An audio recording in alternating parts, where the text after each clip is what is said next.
Allison is back. If you're just joining us, bottom of your screen, we've got all the school information. Now many districts involved in these closings. The first one was Cincinnati Public, and they're concerned about that wind, which is turning temperatures in the teens into like a feels like zero kind of situation. Yes, exactly. So we've seen temperatures in the teens already this winter. It's not that. It's the wind that you were talking about, where it is going to feel like 0 degrees or even colder than that at times tomorrow morning. So this is definitely serious and dangerous cold that's going to be moving in here overnight.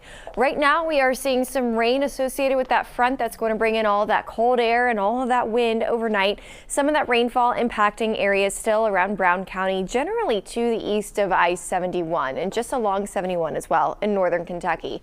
Now starting to see some of these showers working their way through areas just north of 74 throughout Fayette County and Union County in southeastern Indiana, as well as just to the north of Oxford. Could start to see some of these snow flurries kind of mixing in with a little bit of this light rainfall here just along 27.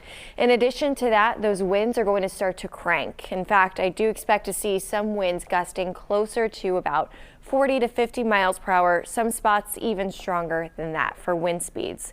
Still seeing some of that isolated rainfall again closer to areas throughout Brown County, Highland County as well. Adams County also seeing some light rain, maybe even seeing a little bit of winter weather, some sleet possibly starting to mix in with some of that rain.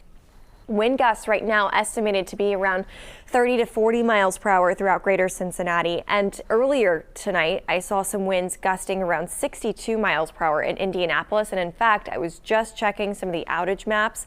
Indianapolis dealing with, at last check, about 1,000 power outages. So as we start to see our winds cranking here in greater Cincinnati, if we can get winds strong enough around 50 to 60 miles per hour, isolated power outages certainly not out of question for us here tonight.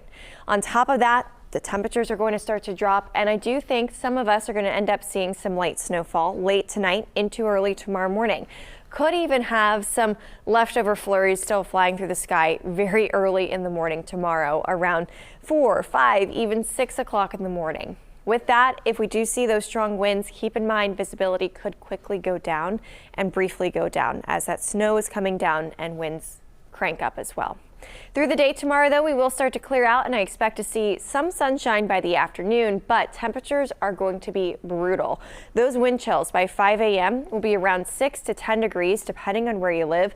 Some spots throughout southeastern Indiana, where I do expect it to feel coldest, will be around 3 at that point.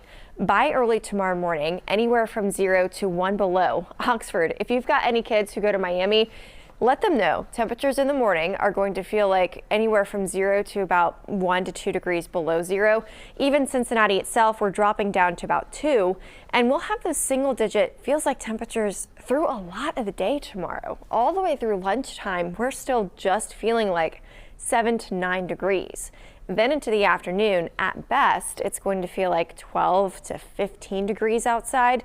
So yeah, I mean, temperatures themselves, they'll be in the 20s, they'll be in the teens. We've felt that already, but it's the wind and the wind chill that is going to be so dangerous for us tomorrow. So throughout the afternoon, wind chills still sitting around 15 to 12 degrees, depending on where you live, and then through the evening, much of the same. So tonight, of course, weather impact night. Tomorrow, weather impact day.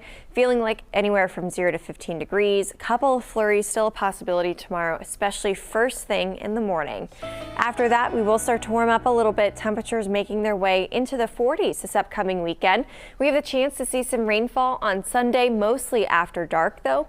I expect to see more rain as we head into next week for the first couple of days next week. But some good outdoor time this upcoming weekend, Mike, with fairly comfortable temperatures for this time of year. If you're hoping to get out, do anything festive and fun, or maybe you still need to decorate the house. All right, it'll be nice to get back to the 40s. Thank you, Al.